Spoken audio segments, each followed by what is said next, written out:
Assalamualaikum warahmatullahi wabarakatuh. Om Swastiastu, Namo Buddhaya. Salam kebajikan dan salam sejahtera untuk kita semua. Perkenalkan, nama saya Bernardus Raka Sulistyo dari Program Studi Teknik Fisika Angkatan 2020 dengan nomor induk Universitas 460204 Universitas Gadjah Mada. Di sini saya selaku mahasiswa semester genap, saya ingin membagikan sedikit materi dari yang telah saya pelajari pada mata kuliah kalkulus vektor yang sudah saya jalani selama setengah semester yang lalu. Dalam video saya kali ini, di sini saya akan membahas turunan dalam ruang dimensi n, serta yang satunya lagi adalah operator nabla dan penggunaannya. Pertama-tama sebelum saya memulainya, saya menggunakan sumber untuk membuat video ini. Yang pertama adalah buku Advanced Engineering Mathematics edisi kedua karya Michael Greenberg. Yang kedua ada buku Calculus with Analytic Geometry edisi kelima karya Edwin G. Parcel dan Dale Verberg. Sebelum mulai turunannya, pertama-tama akan kita awali dengan turunan parsial. Turunan parsial sendiri memiliki bentuk umum sebagai berikut, di mana turunan parsial sendiri diwujudkan dalam wujud seperti ini ya. Ini berbeda dengan turunan yang biasanya, di mana turunan ordiner kita biasa menggunakan ini. Jadi ini ada suatu perbedaan agar kita sendiri juga tidak bingung apakah turunan yang kita gunakan ini adalah turunan parsial atau turunan ordiner. Lalu di bawahnya ada penjelasan singkat mengenai turunan parsial melalui limit. Misalkan f adalah fungsi dua variabel x dan y, maka untuk mencari turunan terhadap x, variabel y dapat dianggap konstan.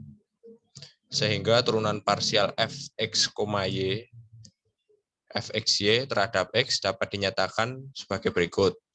Jadi ini adalah turunan parsial fungsi f terhadap x. Sama dengan limit delta x mendekati 0 untuk fungsi x ditambah delta x, y dikurangi f, x, dan y, fungsi x dan y, dibagi oleh delta x. Dengan menggunakan logika yang sama, maka turunan parsial fungsi f terhadap y sama dengan limit delta y mendekati 0 untuk fungsi x, y ditambah delta y dikurangi fungsi xy dibagi oleh delta y. Atau lebih sederhananya, pada turunan parsial,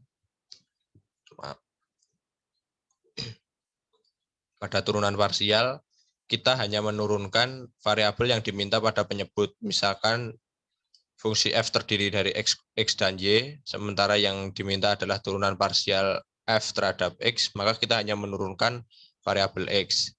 Apabila ada suatu konstanta tanpa variabel x, maka itu langsung dapat dianggap 0 pada turunan parsial persamaan f terhadap variabel x. Begitu pula turunan parsial f terhadap y juga akan berlaku seperti itu. Oke, langsung ke latihan soal. Tentukan turunan parsial f terhadap x dan turunan parsial f terhadap y apabila fungsi f,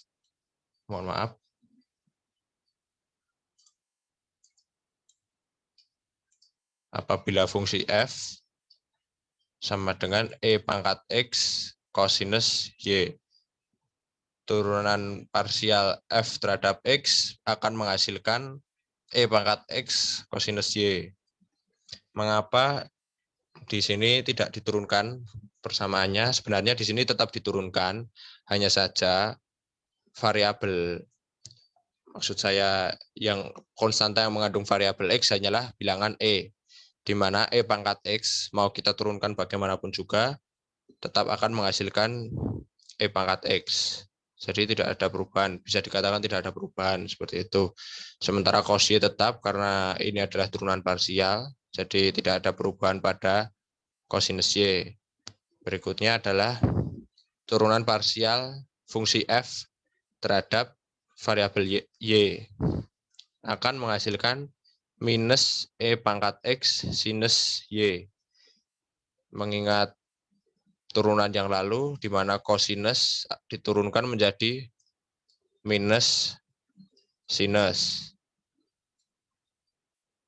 Dan fungsi variabel Y kita turunkan menjadi 1. Jadi kita tidak perlu menulisnya pada bersamaan, pada hasil penurunan ini. Maka dapat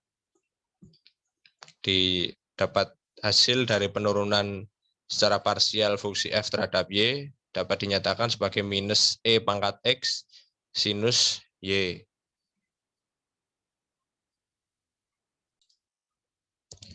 Baiklah, untuk yang kedua, tentukan turunan parsial kedua atau do kuadrat F per do X kuadrat, do kuadrat F per do Y kuadrat, do kuadrat F per do X kali do Y, dan do kuadrat F per do Y kali do X apabila fungsi F adalah E pangkat X kosinus Y. Oke, yang pertama, do kuadrat F per do X kuadrat atau turunan parsial kedua dari fungsi F terhadap variabel X akan menghasilkan E pangkat X kosinus Y. Akan sama saja karena mengingat yang memiliki variabel X adalah bilangan Euler. Jadi kita mau turunkan berapa kali pun maka akan hasilnya E pangkat X. Yang kedua adalah do kuadrat F per do Y kuadrat akan menghasilkan minus E pangkat X kosinus Y.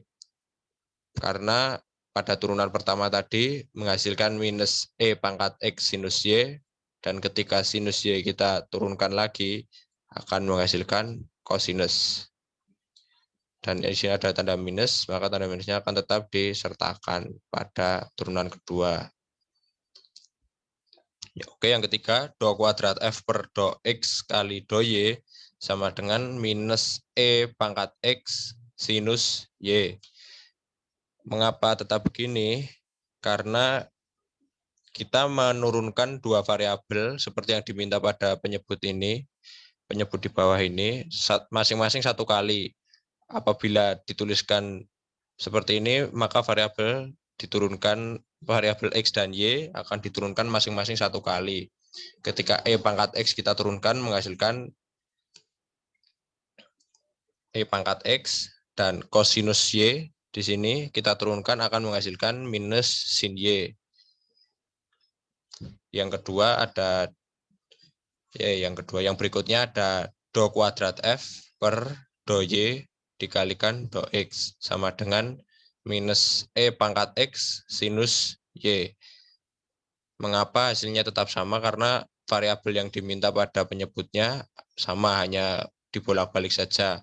Maka dari itu kita dapat menarik kesimpulan bahwa do kuadrat F per do X kalikan do Y sama dengan do kuadrat F per do Y dikalikan do X.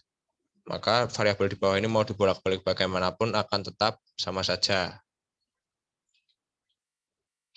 Oke, di sini kita akan berlanjut ke aturan rantai untuk fungsi yang lebih dari satu variabel.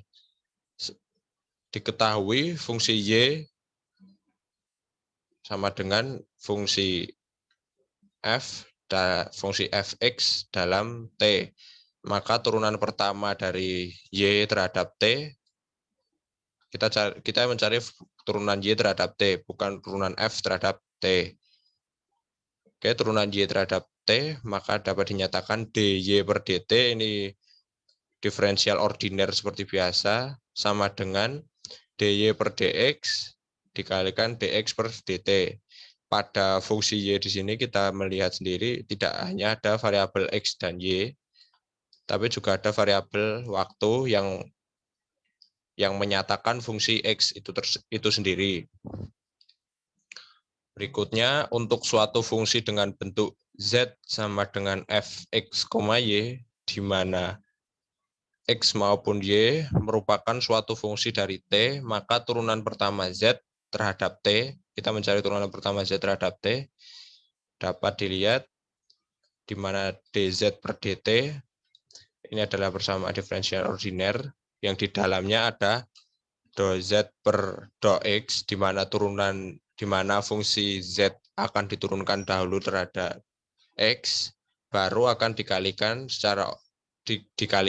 dengan dx per dt, yang di mana dx per dt adalah turunan dari variabel x secara ordiner, yang kemudian dijumlahkan dengan doi z per doi y dikalikan dy per dt, di mana dy per dt merupakan turunan dari fungsi y yang dinyatakan dalam t, namun diturunkan menggunakan persamaan diferensial ordiner.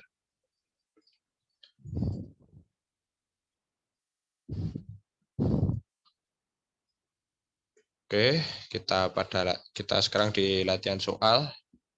Sebuah silinder pejal dipanaskan sehingga jari-jari atau R dan tingginya atau H bertambah, sehingga luas permukaannya atau S bertambah pula. Apabila R sama dengan 10 cm dan H sama dengan 100 cm, serta dengan laju penambahan jari-jari, di mana dr per dt sudah langsung dinyatakan saja sebagai laju penambahan jari-jari sebesar 0,2 cm per jam, dan laju penambahan tinggi dh per dt sama dengan setengah cm per jam. Seberapa cepat S bertambah pada saat ini? Jadi kita mencari kecepatan pemuaian dari silinder pejal yang diukur melalui luas permukaannya. Sebelumnya kita tahu bahwa luas permukaan dari suatu prisma adalah luas alas 2 kali luas alas dikalikan luas selimut. Nah, pertama-tama kita tahu bahwa silinder memiliki alas yaitu lingkaran. Sementara selimutnya, kalau apabila kita belah dahulu, maka selimutnya akan berbentuk persegi panjang. Persegi panjang ini memiliki panjang yaitu keliling lingkaran dari alas dan tutup silinder tersebut, dan lebar dari persegi panjang ini adalah tinggi dari silinder. Maka dapat dinyatakan rumus luas permukaan dari tabung atau prisma lingkaran sebagai 2πr kuadrat. Ini adalah 2 kali luas alas ditambah 2πr dikalikan H. Ini adalah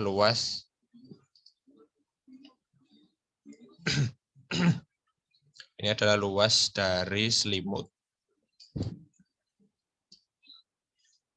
Oke, karena mengingat bab fisika SMA terdahulu, di mana turunan pertama jarak terhadap waktu adalah kecepatan, maka kita gunakan turunan ordiner di mana ds per dt, karena mengingat pada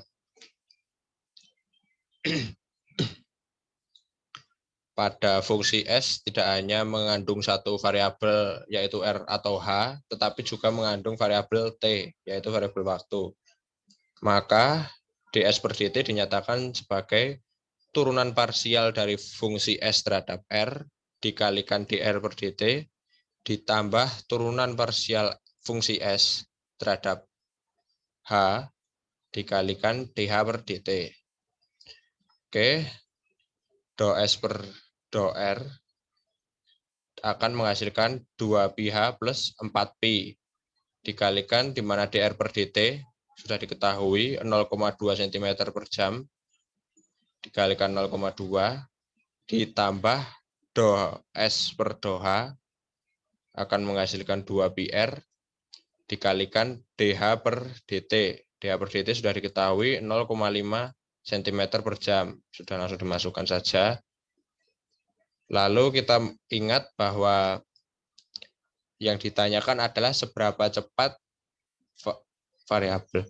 Seberapa cepat S bertambah pada saat ini. Saat ini itu adalah ketika jari-jari suatu silinder tersebut, silinder berjalan tersebut sebesar 10 cm dan tinggi sebesar 100 cm. Maka kita tinggal memasukkan R dan H ke persamaan yang tadi. H kita masukkan ke sini menjadi 2pi 100 ditambah 4pi dikalikan 0,2 ditambah 2pi dikalikan R. R-nya di sini bernilai 10 dikalikan 0,5 akan menghasilkan kecepatan dari pemuaian tabung sebesar 58 pi cm persegi per jam. Oke, berikutnya kita buka pendekatan geometris pada persamaan diferensial parsial. Oke, mengapa saya menyertakan gambar ini sebelumnya? Karena mengingat suatu istilahnya bahwa ketika kita belajar sesuatu apabila kita tidak memiliki gambaran terhadap apa yang kita pelajari, kadang kita akan menemui suatu kesulitan sehingga di sini kita membuka apa istilahnya, bukan membuka ya, istilahnya saya menyajikan gambar nyata yang dihasilkan dari turunan parsial atau persamaan diferensial parsial.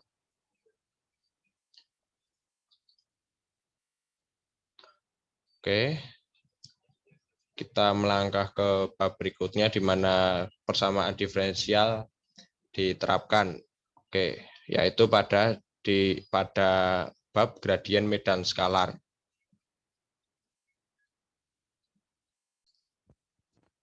Oke, pada gradien medan skalar kita akan menerapkan apa yang kita dapatkan pada persamaan diferensial parsial tadi. Yang pertama adalah gradien dan turunan berarah. Gradien pada bab ini dilambangkan sebagai seperti ini ya, atau yang biasa kita baca sebagai nabla. Nabla sendiri dinyatakan sebagai do per do x untuk koordinat y ditambah do per do y untuk koordinat z plus do per do z untuk koordinat k. Nah, bagaimana cara kita mencari suatu gradien suatu fungsi, contohnya fungsi f, menggunakan cara seperti ini, cara menggunakan nabla seperti ini, menggunakan turunan parsial. Yang pertama-tama bahwa fungsi f pada yang akan kita cari menggunakan metode seperti ini harus memiliki, harus merupakan sebuah garis, karena sebuah titik koordinat saja tidak akan memiliki gradien. Jadi minimal fungsi f yang akan kita cari, fungsi f skalar ini yang akan kita cari harus memiliki minimal variabel x dan variabel y. Lalu apabila fungsi sudah minimal memiliki variabel x dan variabel y, maka tinggal kita masukkan pada rumus ini, di mana gradien f atau nabla f ini sendiri kita tinggal masukkan pada rumus, di mana fungsi f akan diturunkan satu persatu, didiferensialkan satu persatu dengan variabel-variabel yang ada pada fungsi tersebut. minimal adalah variabel y, x, dan y, sehingga fungsi tersebut memiliki sebuah gradien atau berbentuk suatu garis. Apabila terdapat fungsi z, maka akan kita masukkan pada unit k, unit vektor k.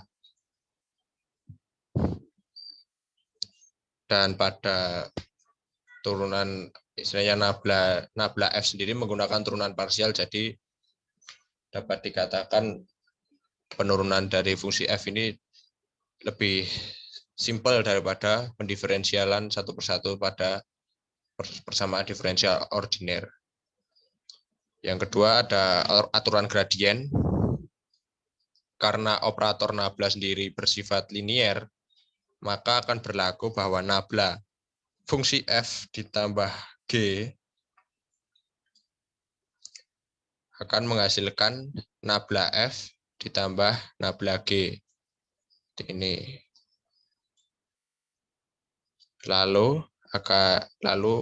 ada nabla lambda dikalikan f akan menghasilkan lambda dikalikan nabla f. Seperti ini. Berikutnya ada nabla f dot g. Di sini perkalian menggunakan perkalian dot, maka akan menghasilkan g dikalikan nabla f ditambah f dikalikan nabla g. Oke. Apabila z, fungsi z merupakan fungsi f pada variabel x dan y, maka gradien dari fungsi f ini yang searah dengan vektor r, di mana vektor satuannya adalah u, dinyatakan sebagai berikut, di mana dr dikalikan f, dr dari f merupakan unit vektor dari r sendiri dikalikan oleh gradien f. Nabla f seperti yang di atas tadi, yaitu seperti ini. Kita turunkan parsial satu persatu fungsi f terhadap variabel yang ia punyai, yaitu x, y, dan z pada bidang 3 dimensi. Di mana unit vektor r per magnitude dari r sama dengan O, yaitu vektor satuannya. Ini adalah vektor satuan dari r. Maka dapat dinyatakan DO dari f sama dengan O, vektor O, dikalikan nabla dari f. Seperti yang di atas tadi. Oke, kita langsung ke penerapannya saja pada latihan soal. Suatu semut berjalan pada suatu arah bidang paraboloid hiperbolik, di mana kita ketahui bahwa bidang paraboloid hiperbolik memiliki persamaan sebagai berikut. Z sama dengan Y kuadrat plus X kuadrat. Lalu pada koordinat 1,1,0, ini ada X,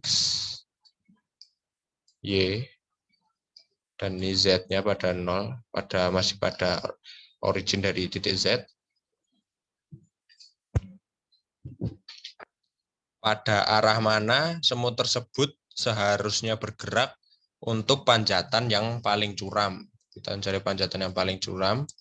Dan berapa kemiringan pada waktu ia memulai berjalan. Kemiringan pada waktu ia memulai berjalan adalah pada koordinat 1,1,0. Ya, koordinatnya 1, 1, 0. Oke, langsung dikerjakan saja.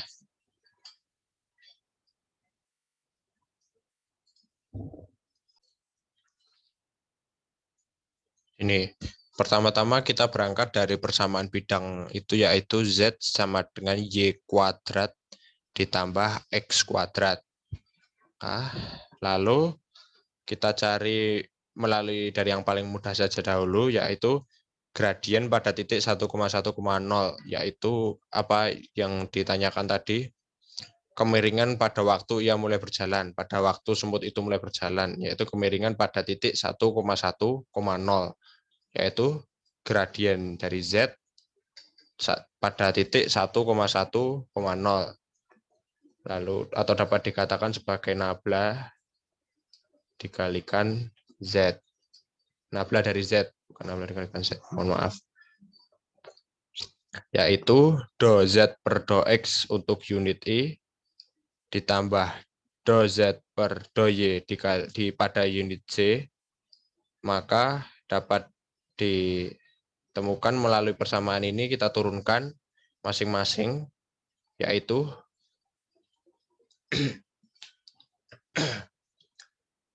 akan ditemukan minus 2I ditambah 2J. Oke. Yang kedua, slope terbesar yang dapat didaki pada titik 1,1,0 adalah sebesar ini. Ini adalah slope terbesar yang ketika semut itu mulai berjalan. Lalu nilai slope awal pada koordinat 1,1,0 adalah ini magnitude dari nabla Z pada 1,1,0, yaitu akar dari 2 ditambah 2, mohon maaf, akar dari 2 kuadrat ditambah 2 kuadrat, yaitu 2 akar 2. Ini salah, mohon maaf.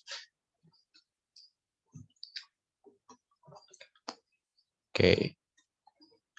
Lanjut.